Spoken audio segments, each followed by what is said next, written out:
પંજાબના મુખ્યમંત્રી ભગવત માન આવતીકાલે ગુજરાતના પ્રવાસે, જેને લઈ મનોજ સોરઠિયાએ માહિતી આપતા જણાવ્યું કે મુખ્યમંત્રી ભગવત માન અમદાવાદ પધારશે, ગુરુદ્વારાના દર્શન કરશે. આમ આદમી પાર્ટી સરકારની અનેક યોજનાઓ અને પંજાબની વિકાસની વાતોને લઈ મુખ્યમંત્રી ભગવત માન ગુજરાત પધારશે અને પંજાબની જેમ ગુજરાતમાં પણ બદલાવ લાવવા માટે કટિબદ્ધ છે. નમસ્કાર.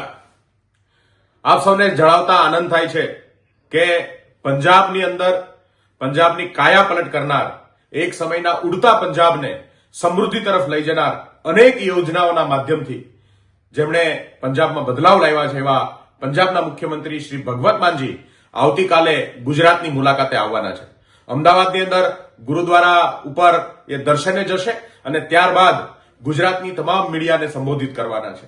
જેમણે પંજાબની અંદર અનેક કલ્યાણકારી યોજનાઓ અને હમણાં જે બહુ ચર્ચાનો વિષય બન્યો છે ગુજરાતની અંદર અને દેશની અંદર પણ જેની ચર્ચા છે એવા યુનિવર્સલ હેલ્થકેરને લઈ અને પંજાબ સરકારે જે યોજના બહાર પાડી છે એ તમામ બાબતે અને પંજાબના વિકાસ બાબતે જે વાત છે એ લઈ અને ભગવત માનજી આવતીકાલે આવે છે. ગુજરાતના લોકો અને ગુજરાતની અંદર પણ આમ આદમી પાર્ટી સરસ મજાની રીતે પંજાબની જેમ બદલાવ લાવી શકે એના માટે કટિબદ્ધ છે. આપ સૌને ફરીથી એક વખત જય હિન્દ, જય ભારત.